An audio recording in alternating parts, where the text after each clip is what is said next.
Strange Illusion, directed by Edgar G. Ulmer in 1945, is often overshadowed by the towering noir classics of its era. Yet, its haunting mood, psychological themes, and loose adaptation of Hamlet set it apart as an eerie and cerebral entry in the film noir canon. What makes Strange Illusion especially fascinating is not just its narrative, but the circumstances under which it was created. A confluence of artistic ambition, budget constraints, and Ulmer's characteristic resourcefulness. Hi, I'm Catherine Stewart, and this is Film Noir Friday here at Atomic Age Pictures, where we post a classic film noir every third Friday of the month. Strange Illusion was produced by Producers Releasing Corporation, PRC, a studio infamous for its shoestring budgets and rapid shooting schedules. PRC belonged to Hollywood's Poverty Row, a collection of low-budget studios that often churned out B-movies with little hope of competing with major studios like MGM or Warner Brothers. However, director Edgar G. Ulmer had a history of transforming limitations into strengths. Ulmer, previously an art director for Fritz Lang and co-director of the silent horror classic The Black Cat, brought a distinctly European sensibility to his work. With Strange Illusion, he drew inspiration from Shakespeare's Hamlet, reframing it into a contemporary noir about a young man, Paul Cartwright, who becomes obsessed with dreams that hint his mother's new suitor may have murdered his father. Shot in just a few weeks, Strange Illusion relied on Ulmer's clever use of lighting and composition to convey tension and atmosphere. The film makes frequent use of dream sequences and subjective point-of-view shots, techniques rarely seen in lower-budget features of the time.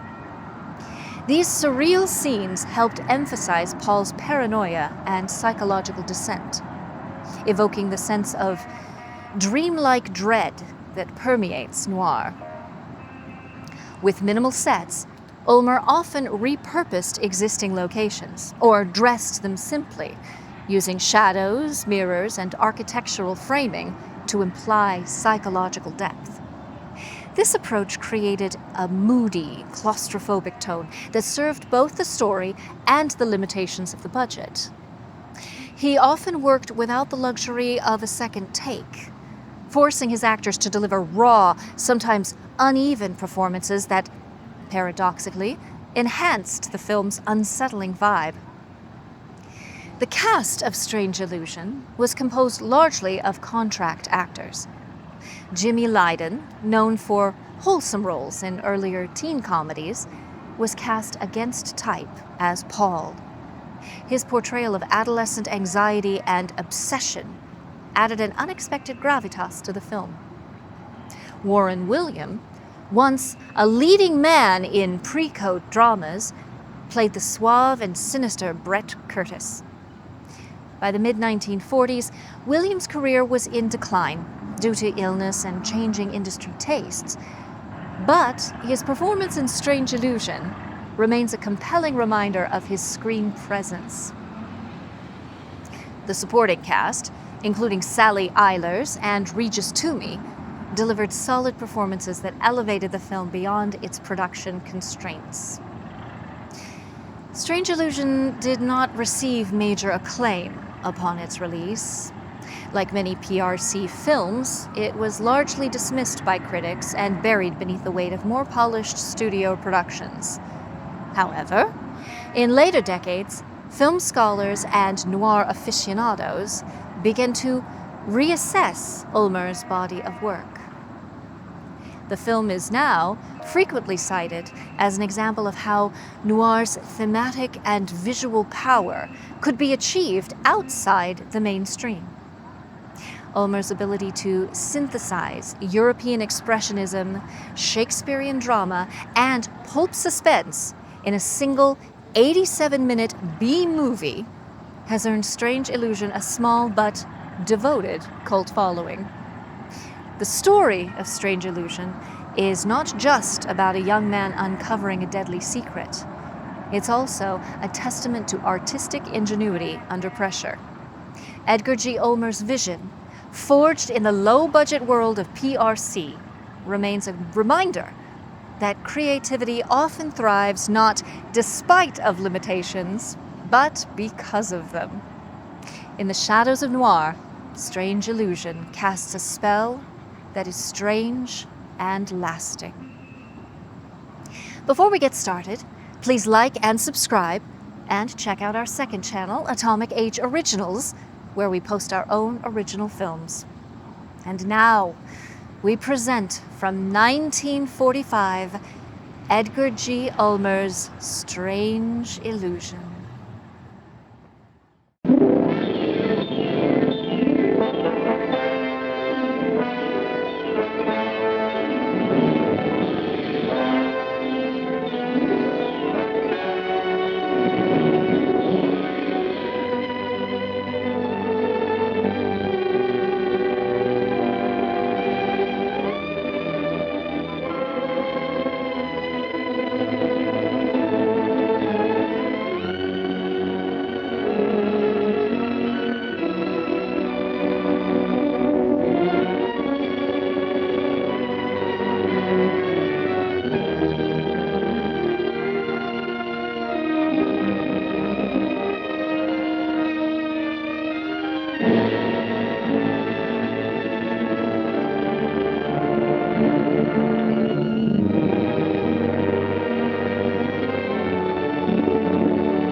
My father was Judge Albert Cartwright, once Lieutenant Governor of the state.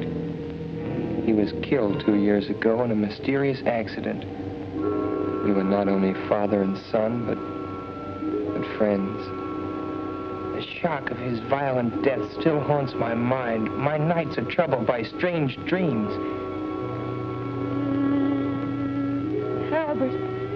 Albert, you've come back to me. I'm happy again. Mother, no. This man isn't father. I thought my happiness was gone forever, but you've come back to me. Mother, listen to me, Mother. Don't waste your breath, Paul. She can't hear you. I am your father now. You're not. You're not my father. Dorothy! Dorothy! What is it, Paul? Dorothy, speak to Mother. Tell her he isn't father. Tell her. Of course he is. Look at the lovely bracelet he gave me. Isn't it beautiful? Has a lion's head. Dear Father, thank you. Thank you so much. Train. Stop the train!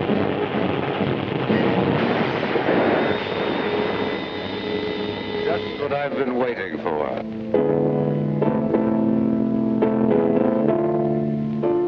My father. The train! You! Mother! Mother! Mother! Paul. Paul, wake up! It's you, Doc. The way you were yelling, I thought a wildcat had broken in. What's the trouble? Nightmare? Yeah, what a nightmare. Well, you get up and dress. I'll go out and get breakfast started.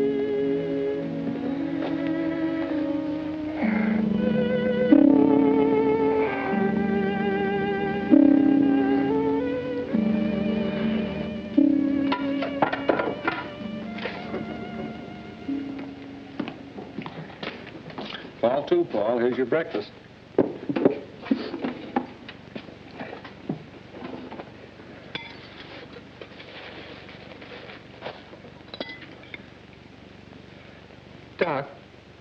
you remember what you said once in psychology class? About the phenomena of dreams foreshadowing future events? Yes.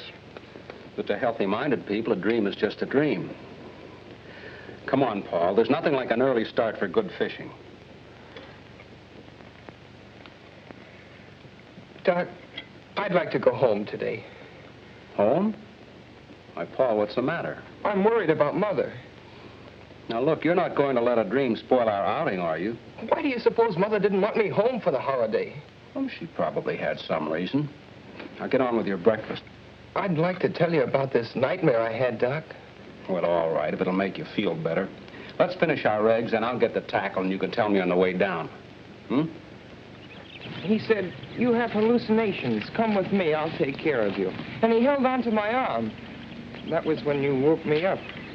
Quite an extraordinary dream, but easily explained. At the inquest after your father's death, you remember, the engineer on the train testified that he caught a glimpse of the Acme Trucking Company sign as the truck pulled away.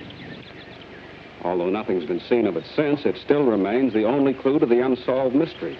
Naturally, it would be impressed upon your mind. Oh, yes, but... And the Schumann Concerto was your father's favorite composition, if I recall correctly. But it all seems so real, and I remember every detail. The bracelet, the abandoned farm buildings, and the things this man said, like, it's just what I've been waiting for. And the terrible danger to Mother and Dorothy. Forget it, Paul. You've been working too hard at school. This is a perfect way to relax. Hey, they're jumping like crickets. Come on.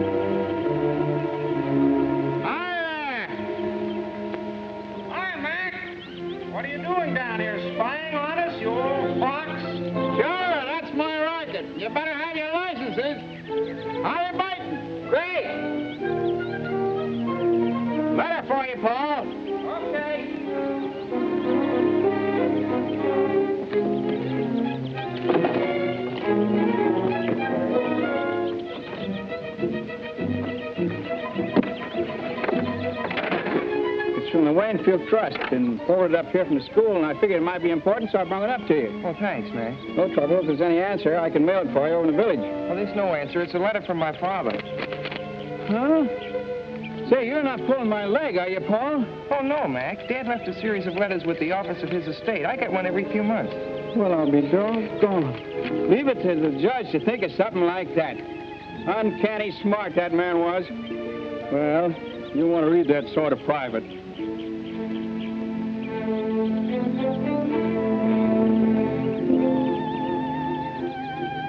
Good fishing, huh? Fine, Mac. How long are you figuring on staying up here? Oh, Doc. Yes, Paul.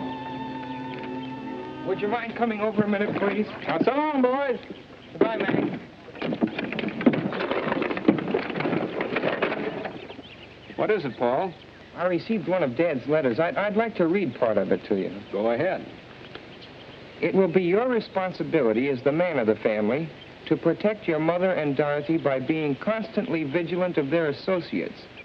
I have always guarded your mother, who is so much younger than I, for in my experience, I've had ample opportunity to observe the cunning of unscrupulous imposters. Fits right in with your dream, doesn't it? A curious coincidence. Oh, I hate to ruin your trip, Doc, but I'd really like to go home. All right, Paul. It wouldn't do you any good anyhow with this worry on your mind, and if everything's all right, we can come back. Meantime, I can have a nice little visit with my sister. Let's get our stuff.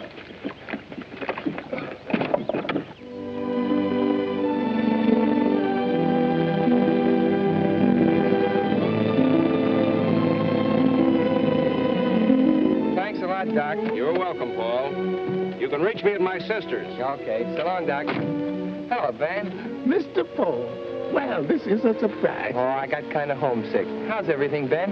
Well, everything's about the same so far. Where's my mother? Mrs. Virginia, she went over to the club to have lunch with Mr. Curtis. Curtis? Well, who's he? Well, he's been coming around here every day for the past month. You mean he's been coming around to see Mother? He sure ain't been coming to see me, no, sir.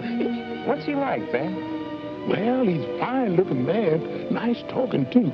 But it ain't exactly my place to venture an opinion, no, sir.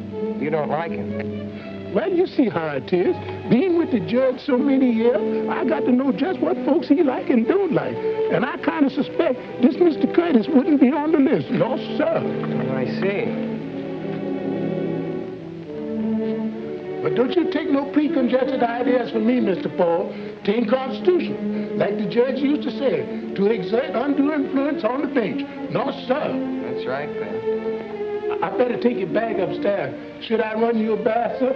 Oh, never mind. I'll just take a shower. Yes, sir.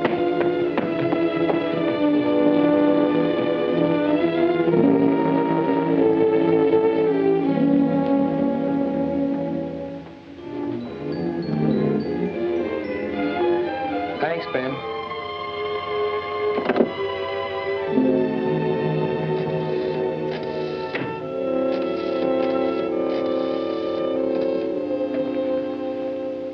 Hello, George. Yeah? Well, for guy's sakes. Well, where are you? Well, why didn't you let me know? Come on over. I want to talk to you. It's confidential. Okay.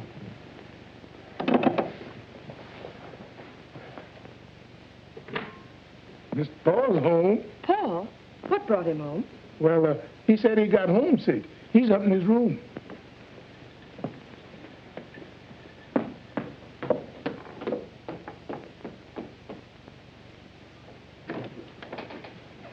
Paul, darling. Hello, Princess. Didn't you like the fishing? Oh, it was all right, but I wanted to come home. Well, I had so many engagements, dear. Of course, if I'd realized Come that... clean, Mrs. Cartwright. Who's the Romeo? Benjamin told you. Well, his name is Brett Curtis, and he's most charming. You know, I haven't even been slightly interested in any man since your father died. But I must admit I like this one. You'll meet him tonight at dinner, and I want you to like him, too.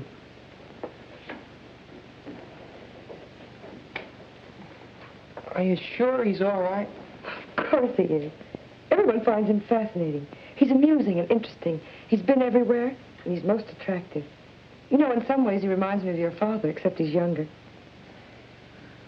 Oh, don't look so worried. Well, you're my responsibility now, you know.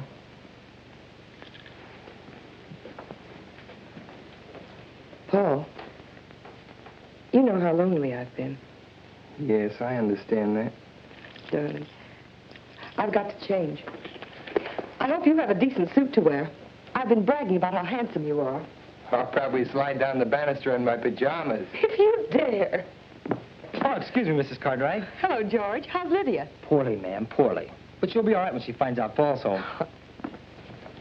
Hiya, Paul. The old grind. Gosh, I'm glad to see you. What's all this confidential business? How about this guy my mother's got in tow? Oh, him. Well, what gives? Does he rate? By me, strictly poison. Dorothy and I are washed up on account of that guy. Oh, George, says she, you're so crude and callow.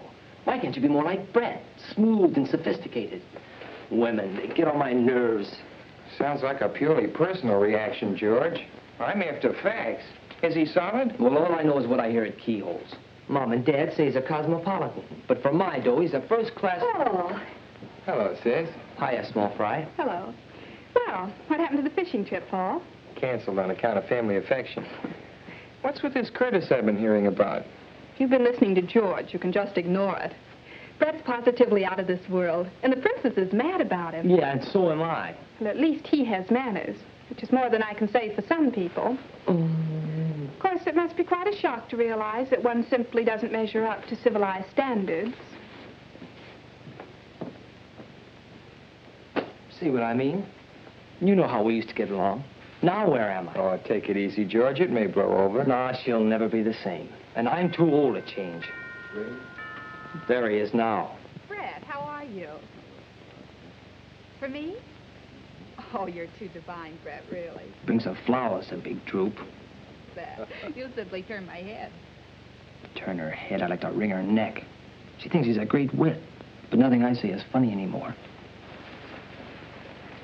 How about staying to dinner, George? I don't feel like facing this alone. Okay.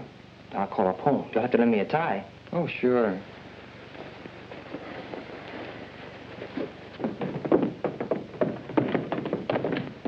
Gosh, do I look all right? Maybe I should have gone home and changed. You'll do. How nice you both look. Paul, this is Brett. How do you do? I'm glad to know you, Paul. Of course you know George Hanover. Hello, George. I've been hearing quite a lot about you. Well, Mother and Dorothy have been giving you quite a build-up, too. Well, I hope you won't hold it against me. I feel as if I'd met you somewhere before. That's because Brett looks like Father. Oh, I don't think so. Except maybe his nose a little. Thanks, Paul. I'd rather not look like anybody but myself. Paul is a great deal like his father. I understand you have his talent, too. Maybe, a speck of it. I've been reading one of his books on criminology. My friend, Professor Muhlbeck, the psychiatrist, recommended it to me. The professor thinks your father had a brilliant mind. Well, Father's best book was never completed. I hope I'll be able to finish it for him someday. I knew you two would like each other. Dinner's served, ma'am. Dorothy? Here, Paul, I have everything you want. Dorothy. Oh, I it's just nice. really Beautiful. I thought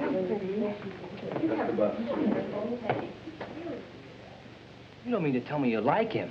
I didn't say I liked him. I just said I could see why Mother likes him. Yeah, but does Dorothy have to drool over him like a goon? Oh, Dorothy's nothing but a child. Child, nothing. She's a first-class flirt. The way she hangs on that guy's words. Honest, Paul, it sickens me. Pure jealousy. Me? Jealous? Yeah.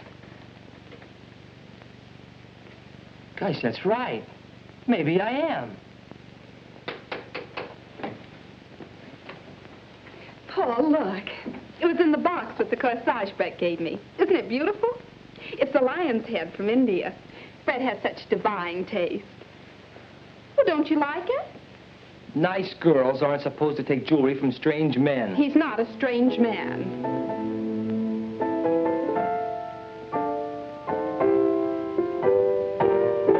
Paul, what's wrong? You're as white as a sheet. I feel kind of...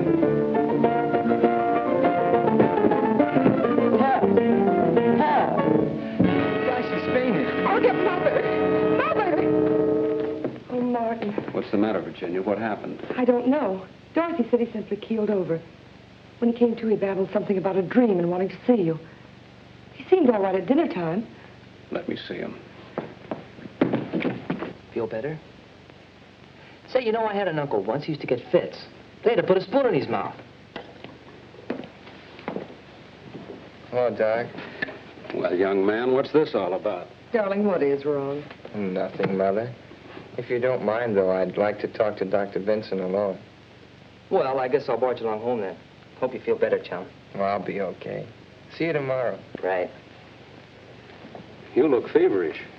Oh, I just had kind of a mental shock. Remember the dream I told you about this morning, Doc? Yes? The part about Dorothy and the bracelet? Yes?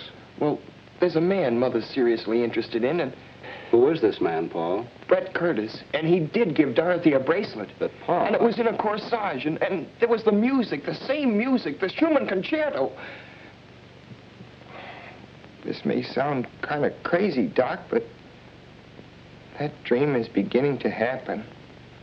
Now, wait a minute, Paul. Nothing has actually happened. The only similarity to the dream is the bracelet, and that could be a coincidence. You know, Dorothy's very fond of trinkets, and anybody who knew that might buy her a bracelet. As for the music, it's probably sitting on the piano. I wouldn't worry too much about it, son. Have you told your mother about this dream? No. Mother thinks I've got too much imagination. Besides, she's gone overboard for this Curtis, and you can't talk to people when they feel like that about someone. You're pretty young to know that. Oh, I felt the same way about a girl last year. Nobody could tell me anything until I found it out for myself. And you may be entirely wrong about this man. And the best thing to do is to find out all we can about him. Suppose you and I go down and see Bill Allen tomorrow. A banker doesn't usually take people at face value. And we'll let him investigate. That's an idea. Oh, and Doc, when you go downstairs, I wish you'd drop in and meet Curtis. I'd like to find out what you think about him. All right, Paul. Now stop worrying.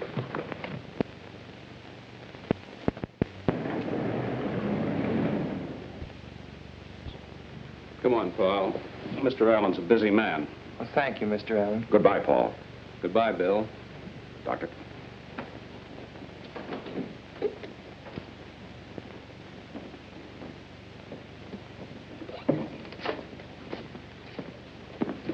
Good morning, Curtis. Well, good morning, Doctor. Hello, Paul. How are you feeling?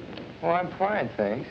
You certainly gave us a scare last evening. I hope you've laid down the lot with him, Doctor. What he needs is more fresh air and exercise. Well, you can't pass exams on fresh air. Not in my school. No, Paul takes his studies very seriously. Come along, Paul. Good morning, Curtis. Goodbye.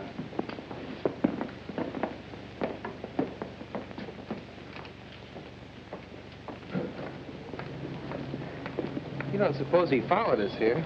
Oh, come now, Paul. The man banks there. Aren't you convinced that Allen knows what he's talking about? My intuition isn't. I'd take it easy on that intuition business, son. It can become an obsession, you know. Well, if you don't mind, Doc, I think I'll walk home. Well, that's a splendid idea. Do some deep breathing and try and rid your mind of Curtis.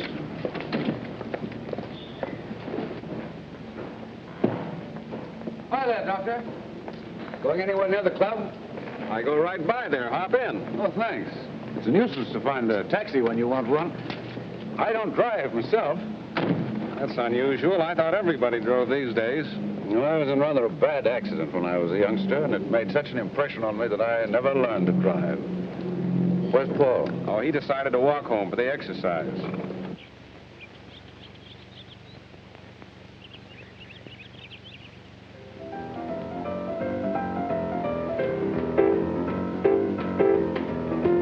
Hiya, Paul. Feeling okay? Sure.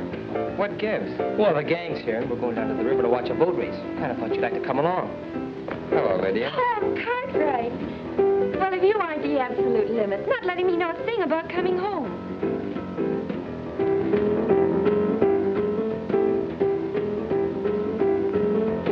Ben, what are you doing with that picture? Miss Virginia wants it taken up to the study. Why? I couldn't say. Where's Mother? Downtown. She'll be back for lunch. Come on, let's go. We don't want to get down there after it's all over. Okay, come on. Come on, Lydia. Okay, gang, I guess we can all get in my car. We can all stay there. Yeah, that's all right. Come on, Paul. Yeah, I'll see you later. Paul, are you deliberately trying to avoid me? Because if you are, I'd just as soon you come right out and say so. No, I'm not, Lydia. I just don't feel like going, that's all.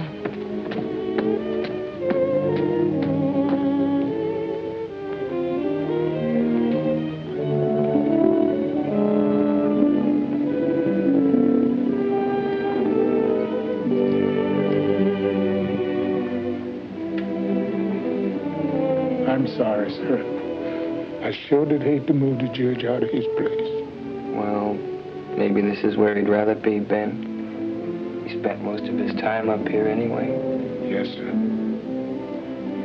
He looks so alive. Almost as if he could speak. I wished he could.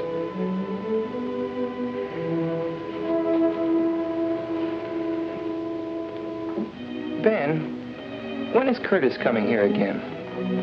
He's coming to lunch. I want you to do something for me. Anything you say. When you take his glass off the table, don't touch it. Use a napkin and put it aside. You know what I want, Ben. Yes, sir. Oh, and Ben, I'd like a sandwich and a glass of milk up here, please. Yes, sir. Do you have the keys to the files? Thanks, Ben.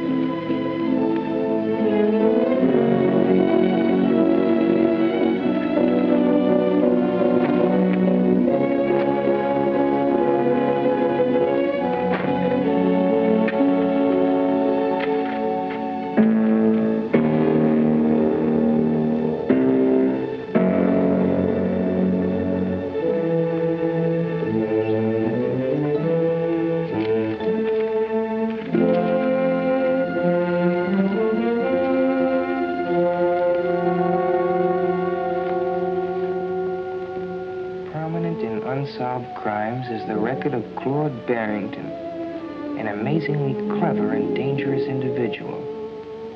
He was suspected of innumerable crimes, including attacks on young girls, even murder. Yet the police have never been able to find sufficient evidence to warrant his arrest. His quick disappearances, the failure of witnesses to identify him, the lack of fingerprints or photographs, indicated a marked talent for crime. Suspicion first fell upon Barrington when in 1932 he married a wealthy young widow, Cecilia Gordon, who was drowned within 6 months of their marriage, leaving him a substantial legacy. However, no evidence could be found to prove that Barrington was in the vicinity at the time of her death. Paul, darling, what are you doing up here? Reading up on something in Dad's files. It's such a lovely day. You should be outdoors.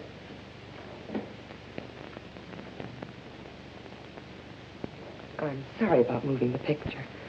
I wanted to change things in the living room. It's so old-fashioned. I wanted to brighten it up a bit. It's all right, Mother. Paul, are you going to make things difficult? I haven't said anything. It isn't what you say, it's your attitude. Why don't you like Brett? I just don't want you to make a mistake, that's all. How much do you know about him? Everything. He's told me all about himself. Paul, why are you so mistrustful? I received one of Dad's letters yesterday. Maybe you'd better read it.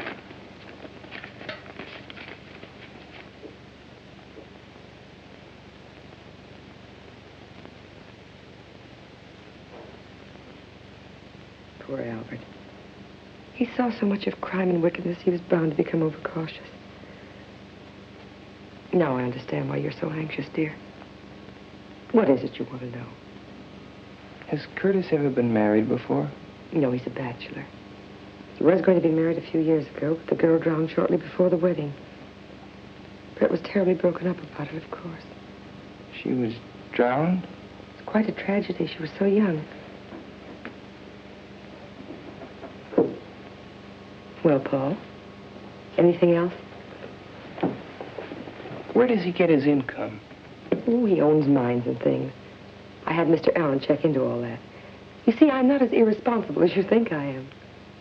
You're not going to marry him for a while yet, are you? I don't know, Paul. I think you should wait. Paul, I don't want to make you unhappy. But that's one thing I must decide for myself. You mean you're going to marry him right away? I may.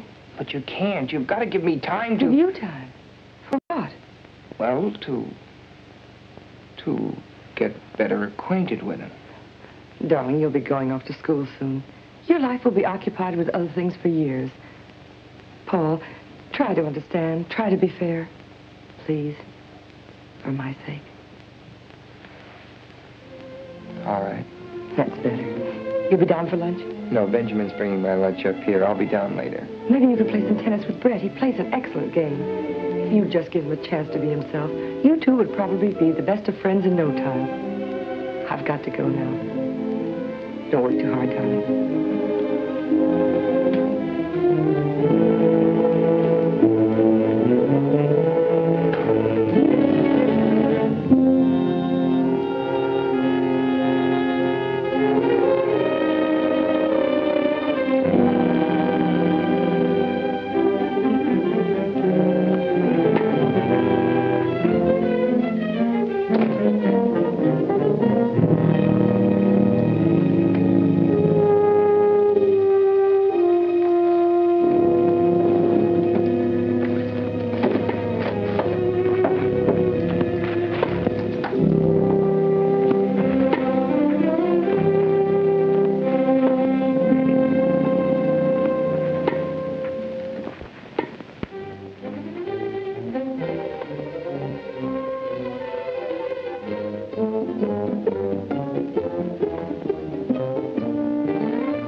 How was the boat race? Keen. The Blue Moon won.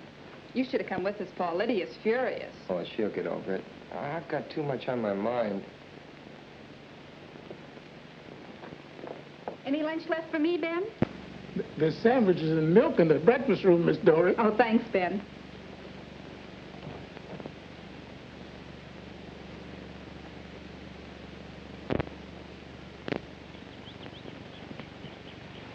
Hello, darling. Hello, Paul. Where have you been hiding? Well, I had some work to do. I hear you're taking law at college. Just the groundwork. My main interest is criminology. Mr. Curtis, do you believe there's such a thing as a perfect crime? It's possible. I've been reading about some perfect crimes in my father's files. He believed there were more undetected criminals at large than have ever been caught. Well, I shouldn't be surprised. The police have their limitations. What a morbid conversation. Brett, it's too bad you've changed. You could have played some more tennis with Paul.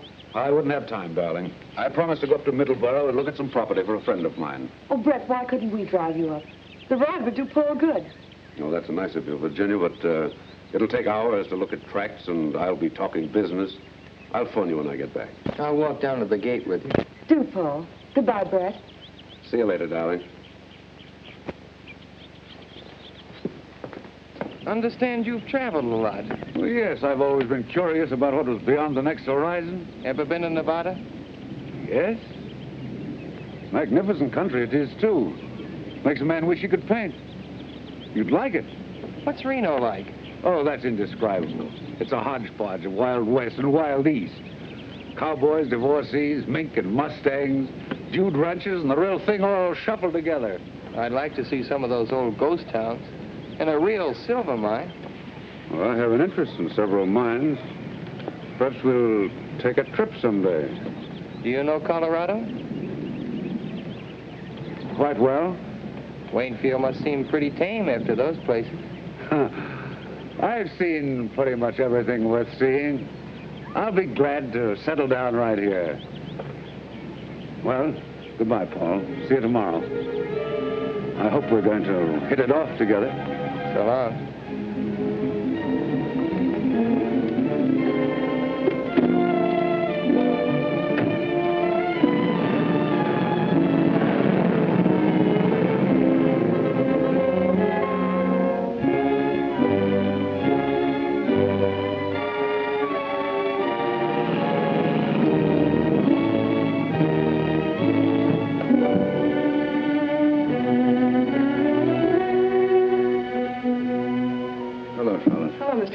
Professor's expecting me. Yes, sir. Mr. Curtis. Send him in. Go right in.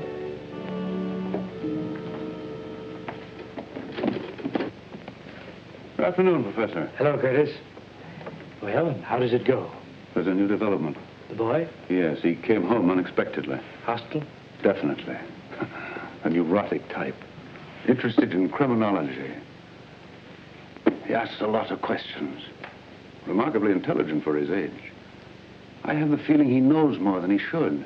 Does his attitude affect her? It hasn't yet. But he's a persistent little devil. This morning he made inquiries about me at the bank. Nothing to worry about there. Everything is in order. This afternoon, he was looking through his father's files.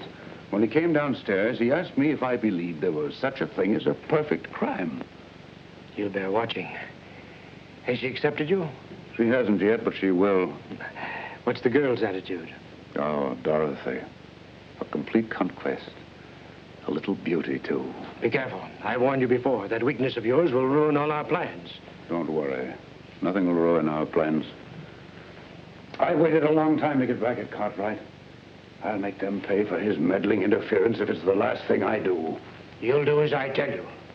Don't forget, I'm in this, too. Perhaps I made a mistake. Perhaps I should have kept you as a patient instead of making you an associate.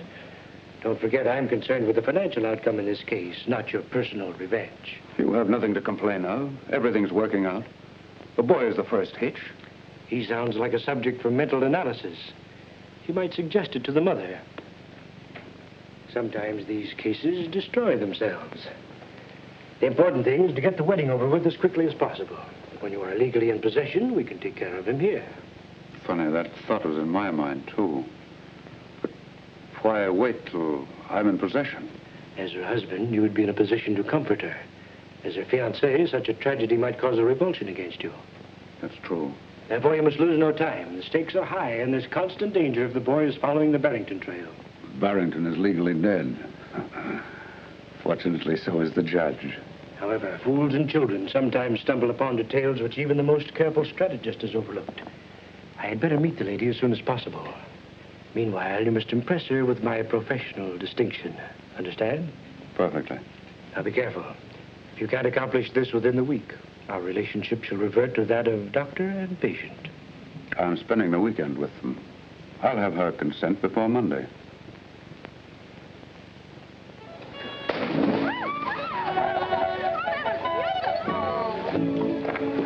I give up. Brett, you bewitched the dice. I seem to be lucky in everything but love. You don't really mean that.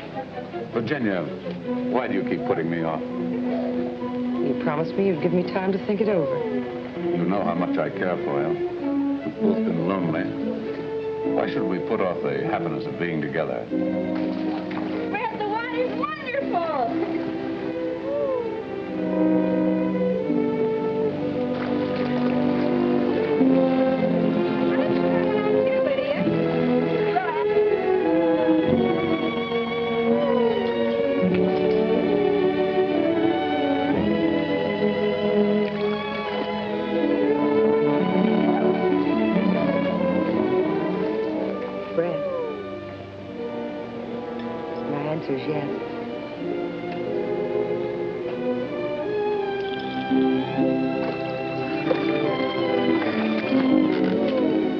When, Virginia? I'll give a dinner party and announce it. You're not going to put me through a formal wedding, are you? No, just a dinner party. We'll slip away quietly and I'll send the announcements out later. Good. We'll elope. Elope? That sounds so young and reckless. Doesn't seem right with two grown children. Brett, you do like them, don't you? Like them? A handsome, full-grown family on a silver platter? And you? What more could a man ask? Darling, do you realize that you haven't kissed me since we've been engaged? Princess! Brad! Not much privacy around here, is there? Well, that's family life. Why don't you come in for a swim, Brad? The water's wonderful. How about a swim, Virginia? Oh, no, darling, you go. I want to write the dinner invitation. Is there anyone special you'd like to ask? Why, yes, my old friend, Professor Muehlbach, you know, the psychiatrist. You'll enjoy meeting him. Enjoy your swim, darling. I wasn't supposed to tell you this, but I think it's only fair you should know. Oh, I kind of suspected. I guess they didn't tell me because they know I don't approve. No. I don't either. What? I thought all you girls were goofy about him. No, I was at first, but not anymore. Uh-huh. No, really, Paul, I mean it. Remember the other day by the pool here? Yeah? Well, Brett came for a swim. Once when I dived under, I don't know how to tell you this. I haven't told anyone. What happened? Well, he swam underwater, got a stranglehold on me, and started kissing me. I know it doesn't sound like very much, but it was horrible. I can't describe it. I pulled away. He followed me and said he hadn't meant any harm and asked me if I'd just forget about it and be friends. I felt sort of queer about him ever since. You won't mention this to him, will you? No. And don't you say anything about it. What you've told me adds up with other things. What other things? Oh, I can't tell you now. The trouble is I may be wrong. I haven't any proof, just a hunch. Nobody wants to believe me. I believe you, Paul. Thanks, sugar. Well, there's Dr. Vincent. I've got to talk with him. You better run along, Lydia. Oh, but Paul, are you... Well, what I mean to say is, you still like me, don't you? Oh, sure. But everything's on ice for a while. No dates. Yes, all right. Only, don't forget. Okay, funny face.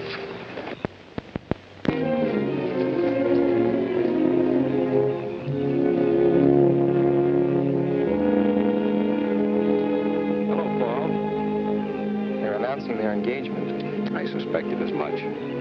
What have you found out? Nothing unfavorable to Curtis. Mr. Allen gave me these answers to some inquiries he made. After reading them, you'll probably agree it looks like a clean bill of health. Well, that may be so, but Lydia just told me something. Would you mind coming up to my room a minute, Doc? Not at all, Paul.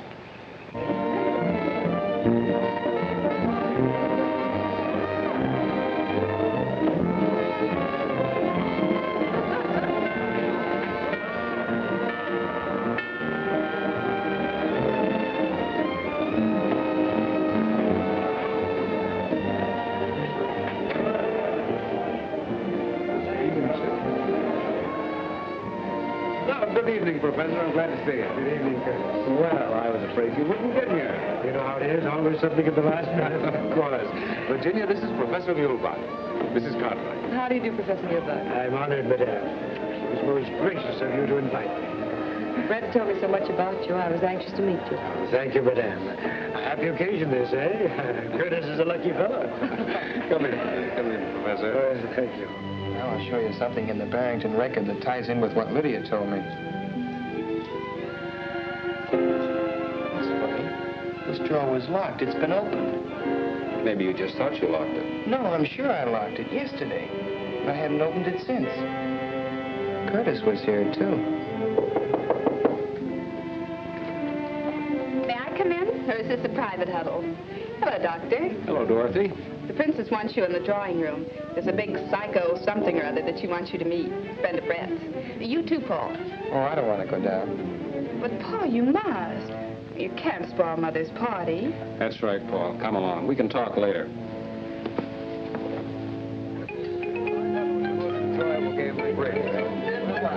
However, I must say that I think that we won that rubber. Why? Because Virginia was keeping score. Virginia's arithmetic is delightful. She subtracts by counting backwards on her fingers. 10, 9, 8, 7, 6. That means 10 minus 5 equals 6. Well, that's right, isn't it? Of course it's right.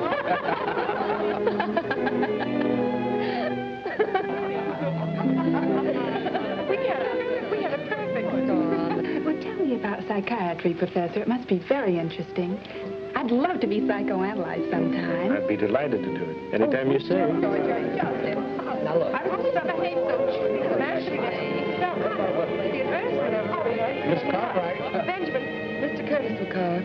Well, my friend, here's a chance to display your domestic accomplishments. It's just what I've been waiting for.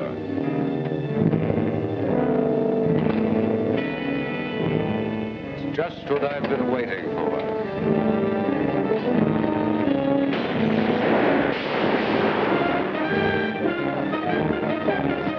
Sorry. I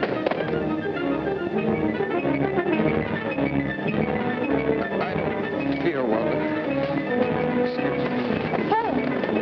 You stay here, Virginia. I'll take care of him. Paul hasn't been himself lately. An extremely sensitive boy, madame. I would like to talk to him. I have been most successful with the juvenile neurosis. It's nothing serious, Professor, I'm sure.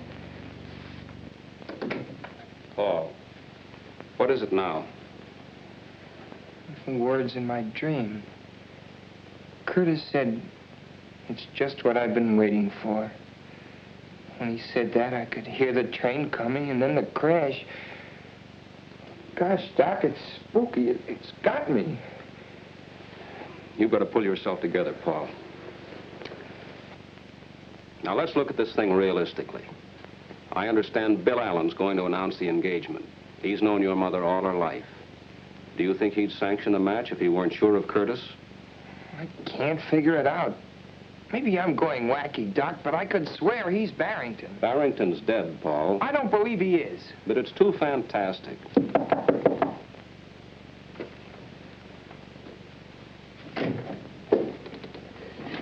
How is the young man feeling, Doctor? Oh, he's all right. He was just having a dizzy spell. Perhaps I can be of some assistance. Nerves are my specialty. May I come in? Well, it's just a reaction from overwork at school. Ah, yes. I was an intense student myself at his age. Do you mind if we have a little talk, young man? I feel all right. Perhaps the doctor had better go downstairs. Seems a pity to spoil Madame's party. I'd rather have Dr. Vincent stay. Of course, I have no objection. Let's sit down and be comfortable. I understand you are an unusual boy, Paul. Extremely talented. You intend to pursue your father's research into criminology? Yes. An interesting subject. But something must be done about these nervous attacks. They're not exactly normal at your age. I presume you are devoted to your mother? Of course. As one student of human nature to another, may I speak frankly? Go ahead. In some cases, filial devotion to a mother goes beyond the borderline of normality. It can frequently produce hallucinations. Did you say hallucinations? Do not be offended. I'm merely stating a theory. Let go. Please don't agitate yourself. I'm only trying to help you. I don't need a psychiatrist. But you do. I believe it is your emotional aversion to your mother's remarriage which produces these neurotic symptoms. I'm sure I can cure you in a very short time. I would like you to place yourself under my care at Restview. Restview? That's a sanitarium for mental cases. Yes, but I wouldn't consider you a patient, merely a guest. Guest? Well, that's right of you. Good night, Professor. I'm sorry. I assure you I meant no offense. May I see you a moment, Doctor? I'll be right back, Paul. The boy's agitation reveals an emotional influence which should be corrected immediately. I hope you can persuade him. I'll speak to him. Good.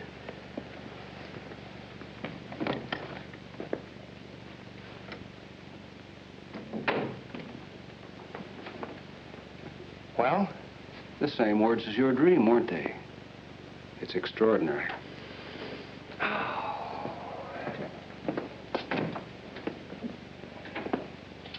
Those two are mixed up together somehow, Doc. Hallucinations. Do you believe that stuff? I've read about it in textbooks. And according to him, I've got him. He seems to think so. What else did he say, Doc? Well, he wanted me to ask you to go to his sanitarium and let him analyze you. You know, Doc, that might not be a bad idea. But I don't think it's necessary. But, Doc, I might find out something up there. Yes. But, Paul, if those two men are what you think they are, it'd be mighty dangerous. Well, you could come up every day and keep an eye on me, couldn't you? Yes. Besides, it might be a good way to stall for time. I'd make Mother promise not to marry Curtis till I got back. But, Paul... And meanwhile, you could take these to Armstrong and get him to analyze them, their fingerprints off a water glass. Curtis? I'll talk to Mulbach. Paul, you're a very clever boy. Thanks, Doc. I'd be in a tough spot without you. Maybe we're both crazy. Then again, maybe we're not.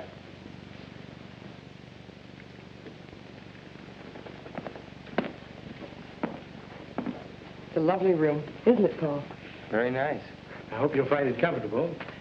My routine is a simple one. A few heart-to-heart talks, plenty of food and rest. Believe me, Mrs. Cartwright, he will return home a healthier and happier boy. I'm sure he will. Goodbye, darling. Don't read too much. You'll take good care of him, won't you, Professor? Of course, Madame.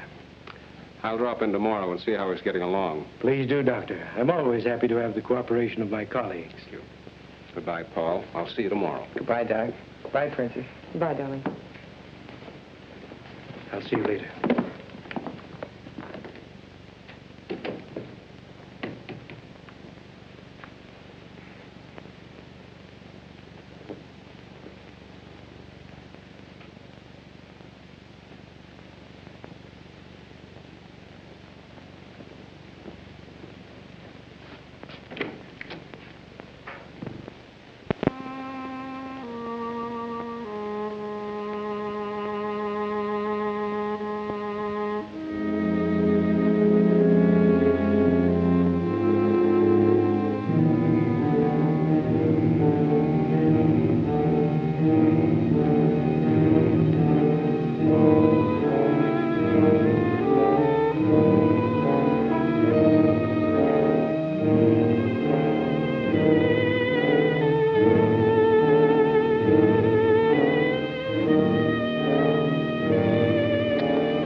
outside, please? I'll get the number for you. Well, I forgot my tennis shoes. Do you happen to know where I could get a pair? I'm sure Professor Muehlbach can lend you some. Thanks.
Come in. Well, Paul, can I help you get settled? Oh, no, thanks, Professor. There's not much to do. That's a funny place to hang your coat. Oh, I got tired of looking at myself. Same old face. Touch of inferiority, eh? We'll overcome that. I encourage tidiness as much as possible. Orderly room, orderly mind. I hope you have a good appetite for lunch. Pretty fair. Anything special you prefer? Well, I'm not fussy, Professor. That's a nice garden you have. Gardening is my hobby. I'm very proud of my flowers. How about the rest of the place? Do you have many patients? Quite a few, but don't let your mind dwell on that. We are facing in the direction of normality. I hope you will have complete confidence in me. I'll ask you many personal questions. You must be truthful and accurate in your replies. That's important. Remember, we're friends. Just call the office if you want anything. Is it all right if I use the phone to call outside? Certainly. Feel free to call anyone you wish. Thank you. I'll see you at lunch.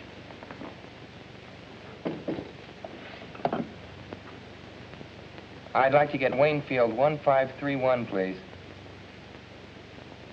Hello, Vixen. What's mixin'? Oh, Paul, where are you? I'm up at Middleborough getting my brain unscrambled. It's all very scientific. Cures hives and hangnails and improves the disposition, it says here. Are you missing my kissing? Was that some kind of code? No, just juvenile vernacular. What, please, is the significance? Young romance in the modern manner. Romance. I see.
93496. 93. What are you doing here? Well, I can't sleep. Nightmares. I'll get you a sedative. Go to your room. We don't permit the patients to wander through the corridors at night. Well, I'm not a patient. I'm a guest.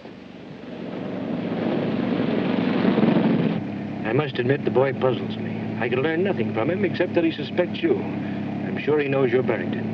How he arrived at that conjecture, I don't know. From his father's files. I found the Barrington folder in his desk. The boy's as persistent as his father was. I won't be in a clear until I get squared with the entire family. It'll be quite ironic, won't it? The elusive Barrington, married to the widow of the Honorable Judge Albert Cartwright. He won't be if Paul can help it. Right now, his main idea is to delay the marriage. He's managed that already. She promised him not to marry me until he returns. There must be some way to overcome that.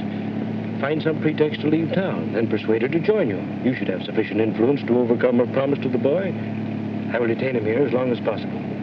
As soon as I have word from you that the ceremony has been performed, this troublesome opposition can be eliminated. How do you propose to do it? I will attend to it. Come in. Mr. Curtis, ma'am. Oh, Brett. I didn't expect you so early. I had to see you, dear. I have to go to Washington on business. Oh, darling, what a shame. I want you to come with me. We can stop off at Richmond and be married. I couldn't do that, Brett. I promised Paul. Are you going to let Paul spoil things between us, Virginia? Darling, don't even think such a thing. Then come with me. We'll turn the trip into a honeymoon. Couldn't we wait till Paul gets back? I'd feel so much better about it. Virginia, from the first moment we met, everything went perfectly between us. Then Paul came home, and you began to change. Nonsense. We announced our engagement. Everything will go as we planned. Let's go down and get the license and have it over with today. Right now. I couldn't. Very well, then. Just as you wish. I'll be leaving this afternoon. I'll be gone for several weeks. Brett, do you really have to go? Perhaps it'll be just as well if you had time to think this out alone. I want you to be sure of your feelings, Virginia. But I am sure. You know that. Then why not marry me and stop worrying about Paul? I can't help being concerned about him, Brett. He's my own boy. But he's getting the best of care. Muleback will have him well again in no time. Let's call him up and find out how he's getting along. Of course, he's doing splendidly, madame. You have no cause to worry. No need to delay your marriage. Allow me to offer my felicitations. Goodbye.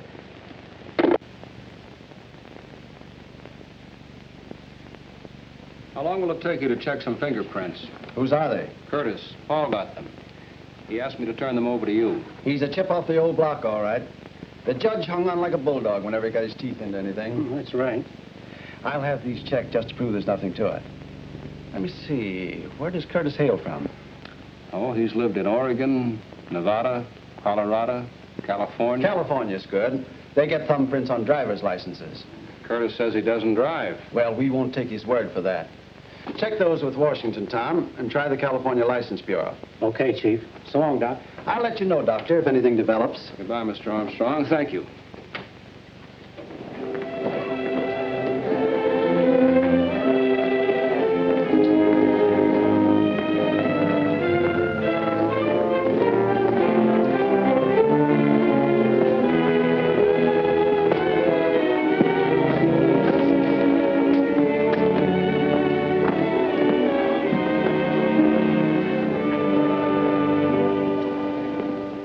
The door was not locked?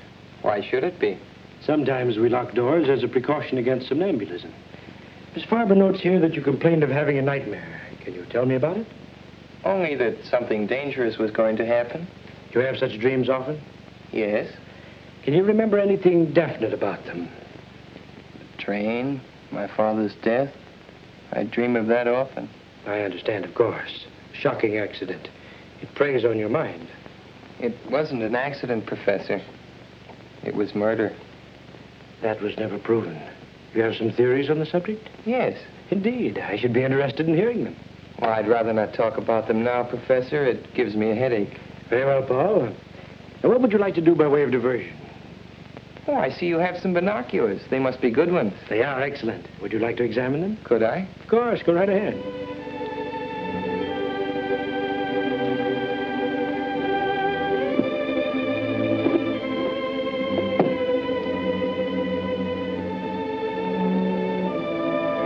Oh, they're swell. I'd like to take a good look. Come along. You can see Waynfield through them from the roof.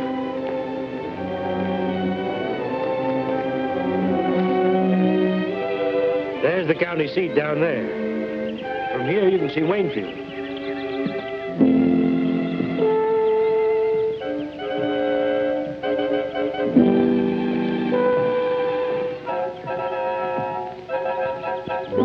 Over here, Paul, you can see the ferry crossing the river.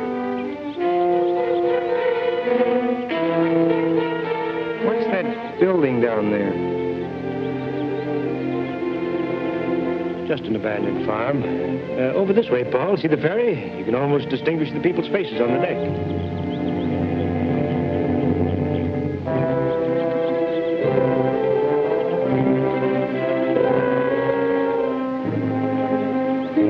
Nice binoculars.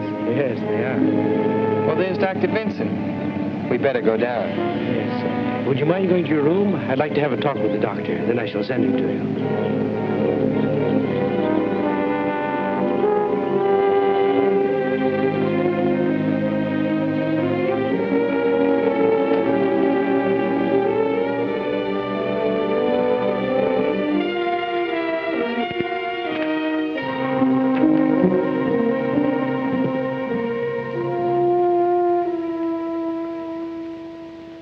I'm very glad you came, Doctor. I'm having a little difficulty. I feel there's something on Paul's mind which he does not confide to me. If there's something you know, you may speak freely. All I know is he has nightmares about his father. That he has told me, but he will not say any more. His reticence hinders my diagnosis. If you could persuade him to discuss these matters more fully, it would be of great assistance. I'll see what I can do. Where is Paul? In his room.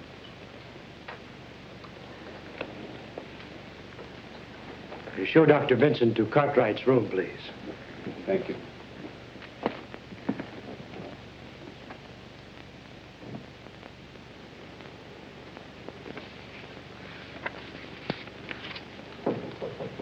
Come in.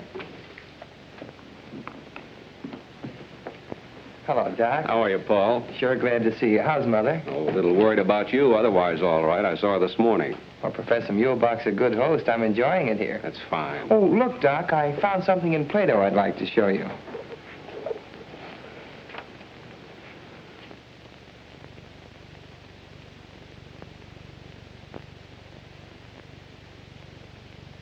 Oh, yes, yeah. Great chap, Plato. Modern today as he was in his own time. Paul, how'd you like to take a little ride with me? Well, that depends on Professor Muehlbach. We'll have to ask him. Well, let's do that.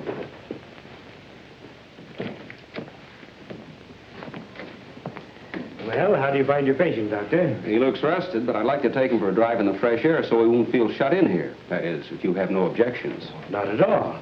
Provided you don't keep him out too long. Oh, a half hour or so. We'll take a drive through the hills. This is beautiful country. I trust you will urge Paul to relax and talk more freely. I'm very anxious for him to get straightened out so he can go back to school. If he falls any further behind, I'm afraid he'll overwork again. Of course. Well, come along, Paul. We won't be long.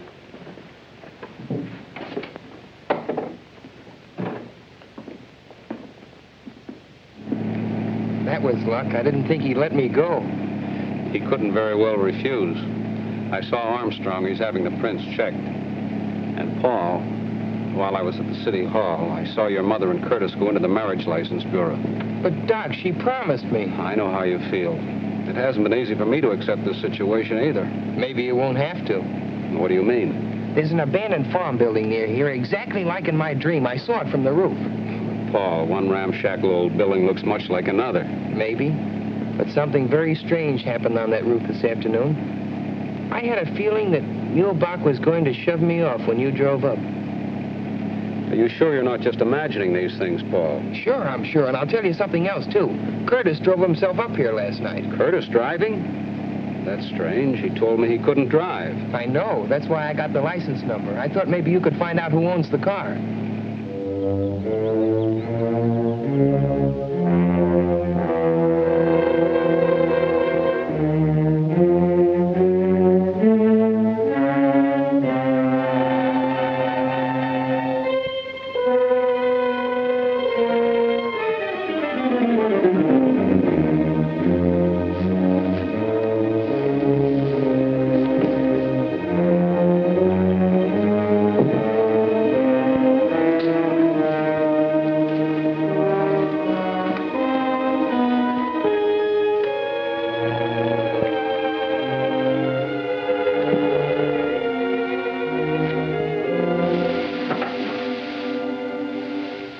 What's that? It looks like... Oh, Jiminy, a part of a motor. Give me a hand, will you, Doc?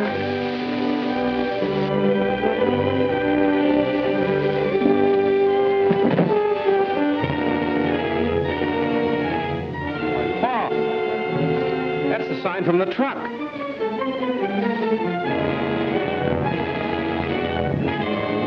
Son, you certainly called a turn on this one.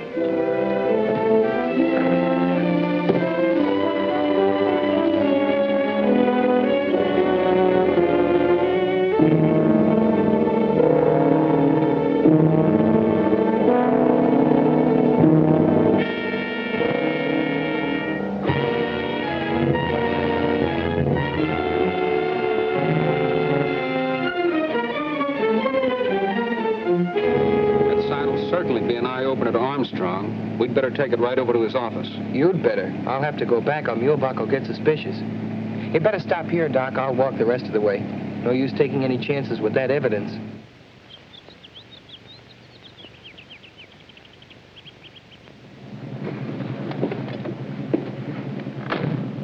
I don't like to see you go back in there feeling the way you do about that place.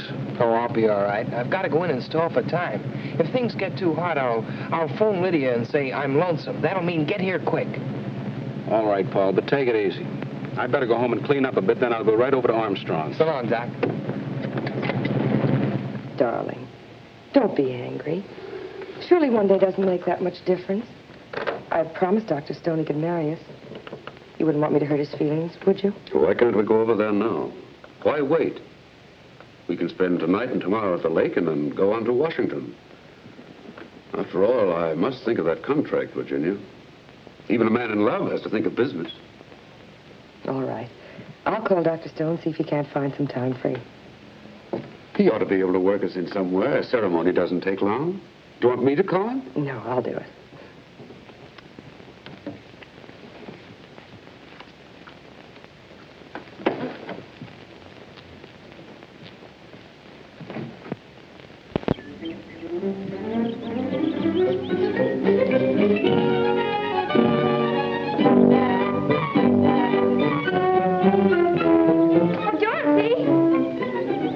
Hello, Lydia.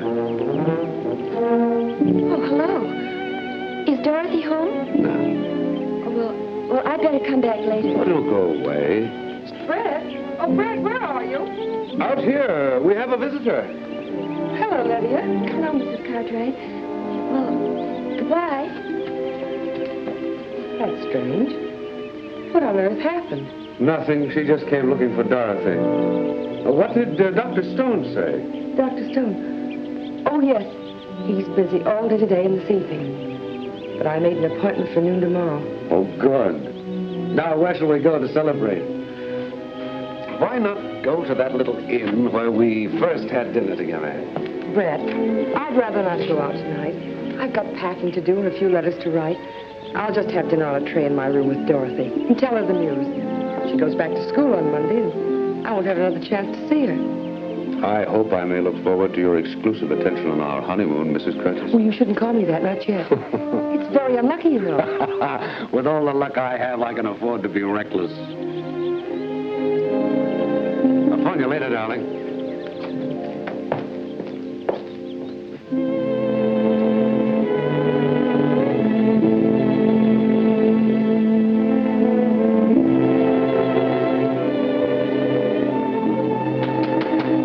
Come in. darling. Is anything wrong? No, dear. You've been crying. It's just my nerves, that's all. Benjamin's going to bring supper up here. I thought it'd be nice and cozy, just the two of us. Come on, sit down, darling. Something is wrong. You're packing. Dorothy, Brett and I are going to be married tomorrow. Married tomorrow? Oh. For a minute, I thought you'd quarreled with him. Brett has to go to Washington on business. We decided to make it a honeymoon. It means breaking my word to Paul. That's what has me upset, I guess. I'm worried about him. Mother, don't be foolish. After all, it's your life. Paul won't mind as long as you're happy. Where's he going to be? What are you going to wear? I'm going to be there, of course. Of course you are, dear. You're going to be my bridesmaid. Oh, darling, that's marvelous. What'll I wear? Oh, just something simple. Your blue dress. We're going to be married at the minister's house, and then we'll leave you at the Allens. Brett and I'll go up to the cottage for a day or two before we go to Washington. What did he say? Did he kneel down? Of course not, silly. But he was very determined about not leaving me here. Oh, Brett is so masterful. You'll write to me, won't you? Of course. Every day. That's the story, Mr. Armstrong. And strange as it sounds, you must admit it's not just a figment of Paul's imagination. Well, I've run across some strange disclosures in my career, but this dream detection beats anything I've ever heard. Want me? Yes, take a look at that. Hey, where did this come from? Paul Cartwright dug it up on an abandoned farm at Middleborough, near the Mulebach place. Well, I'll be doggone. All we need now is the truck that goes with it. Better start a search up there. Send a car out. Any news on the fingerprints? No, not yet. Put in a call and speed it up. Miss Farber, didn't you get that number yet? It must answer. Lydia's waiting to hear from me. Hello? Hello?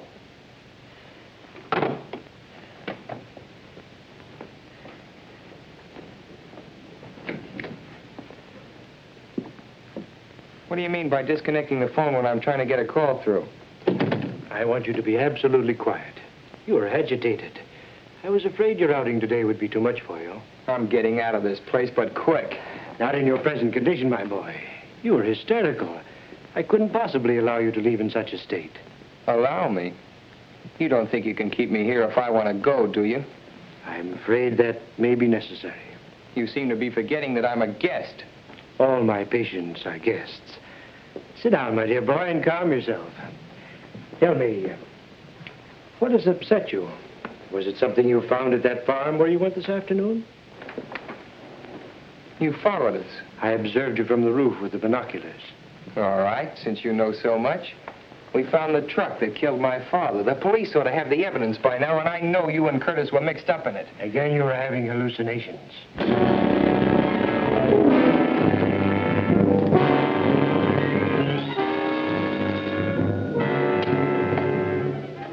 Hello. Oh, hello, Professor. Where have you been? I've been trying to reach you for the past hour. I went to the station for tickets. We're being married tomorrow noon. That's impossible now. I'll explain when I see you.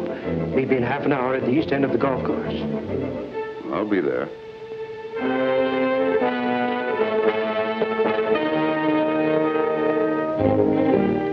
I don't like to exaggerate Paul's danger, Mr. Armstrong, but that place up there gives me the creeps. I'm uneasy about the boy. Why does everything take so long? The machinery of the law, Doctor. It's much better than it used to be. Armstrong? Farber? The car driven by Curtis is registered under the name of Charlotte Farber. Does that name mean anything to you, Doctor? Why, yes. She's Mulebach's secretary, yeah? Put a blanket out for it. Get going. Chief, the California Motor Vehicles has a thumbprint on Brett Curtis. It matches the print taken from the body in the mine identified as Barrington. That means Curtis was killed in the mine, not Barrington. Paul was right. And Barrington is just cunning enough to pull something like that, too. Then it isn't unlikely that Curtis... could be Barrington. Well, Chief, we got what's left of the truck, buried under a ton of hay. Any fingerprints? Yep, in the tool compartment. Compare those.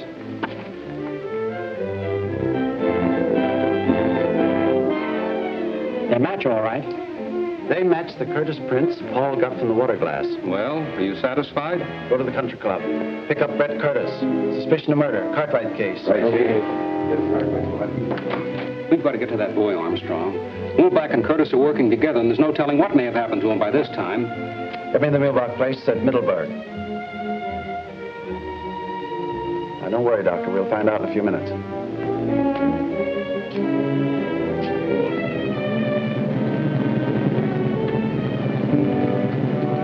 Brad, Hello, Dorothy. What are you doing here? Princess told me about tomorrow. Oh, Brad, I'm so thrilled. Mother's going to let me be a bridesmaid. Isn't that wonderful? I thought we might drive down to the florist and get dozens of roses and take them to the cottage. I want to do something special, and I'm sure the princess would love it. That's a charming idea, Dorothy. I should have thought of that myself. Well, then, let's go. Now, just a moment. I was going to meet somebody here. But I'll leave a note for him. But don't be long. That's it. That's strange. Come on, Doctor. My car's downstairs.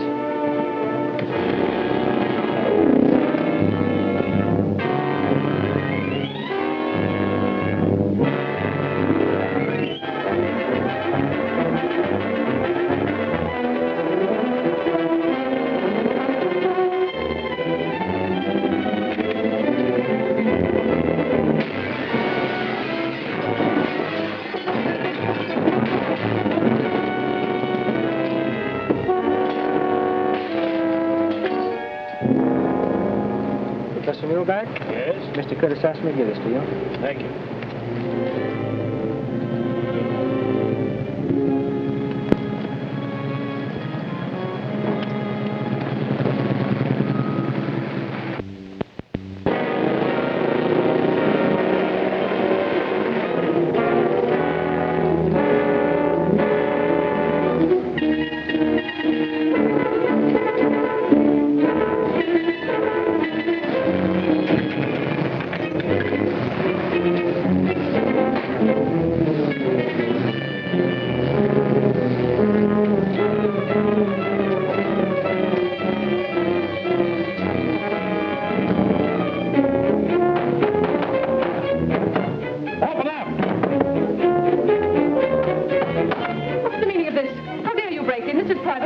Sure, we know. We're just nuts looking for a padded cell.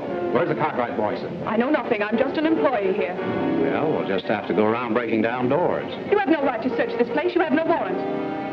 The district attorney wants Paul Cartwright, and he wants him alive. Of course he's alive. He's in his room. Which room? The first one down the hall, but it's locked. Have you a key? No, Professor Muehlberg has the key. But he's out for the evening. Slade, take this woman in custody. Hold her as a material witness. Come on, Langdon.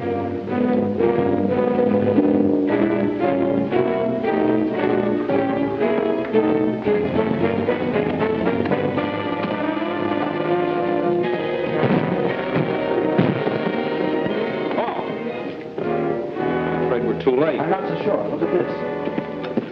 Good boy. He got away. I hope. There's no connection here. We can call from the switchboard.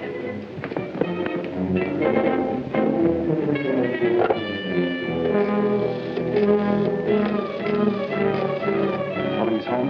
No, I'm calling Lydia. I don't want to alarm Virginia just yet. Curtis may be there. That's right. I'd better have the Cartwright house covered. Hello, Lydia. Yes, this is Dr. Vincent. I'm up at the move box. We've been trying to get you in Mr. Armstrong's office. Paul's here. Hello, Doc. Oh, sure, I got out. What? I knew it. Boy, this is really it. What is it? Hello, Lydia. Paul come home for the wedding? What do you mean, wedding? Well, don't you know? Mrs. Cartwright's marrying that Droop Curtis the first thing tomorrow. How do you know? Well, I saw Dorothy and Curtis come out of the florist with a big box, and they drove off in her car. Mike Pepys told me they were going up to decorate the cottage on account of Mrs. Cartwright. Curtis and Dorothy have gone up to the cottage alone? Yes. Listen, Paul. Just a minute, Doc. Curtis and Dorothy have gone up to the cottage together alone. What? Doc, my sister and Curtis went up to Lakewood. She's alone with them. Muehlbach knows the police are happen. Anything can happen. We're getting out there. So long. Come on, where's the car? Outside. Lydia, you better stay here. Not me. I'm coming with you. Well, why doesn't somebody tell me something?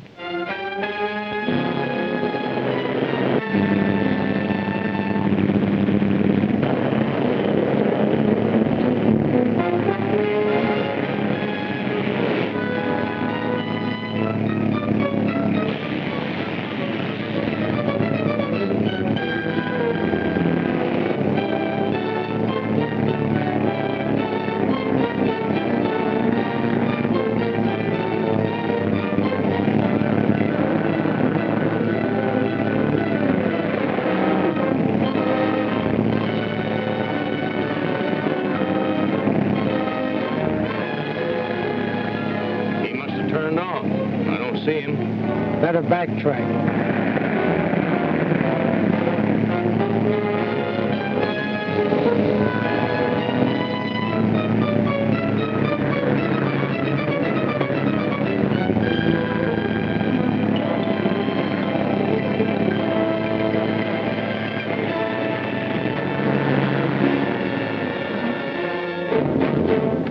Put up your hands and get out.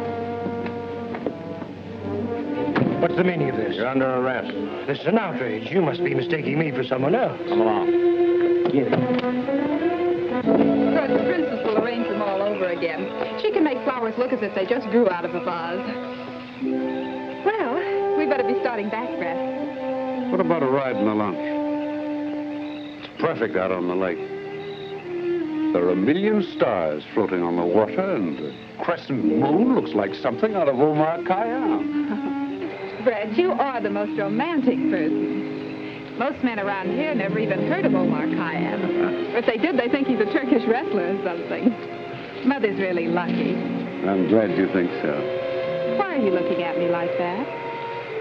Because you're very lovely in the moonlight. Oh, everybody is, but I adore compliments. The best I ever got from George was, oh, come on, you look all right. You know, Brett, I've grown out of that crowd. I don't know what I ever saw in them. I'm really quite poetic at heart. Only it's positively lethal to let anybody know about it in our crowd. They simply jeer. I heard a car, didn't you? Probably out on the main highway. Don't hold my arm so tight. Oh, I'm sorry. Steps are so uneven, I was afraid you might fall. Really, Brett, I think we better not. I must be getting back. Mother will be worried. Where's your spirit of adventure? I thought you were romantic. All right, but we won't stay long.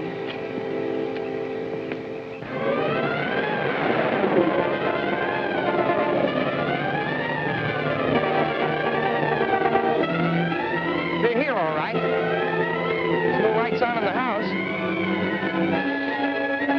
There's a light in the boathouse.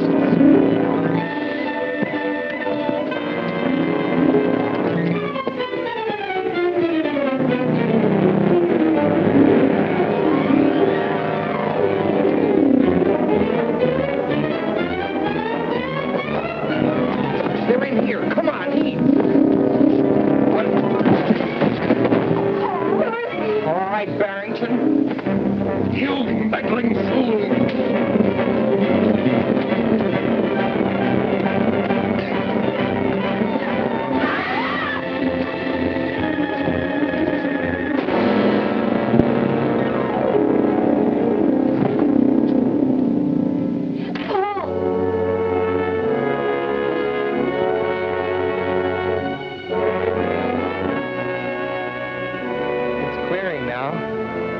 Mother, we can see ahead. No, Virginia. Don't look back. It's all over.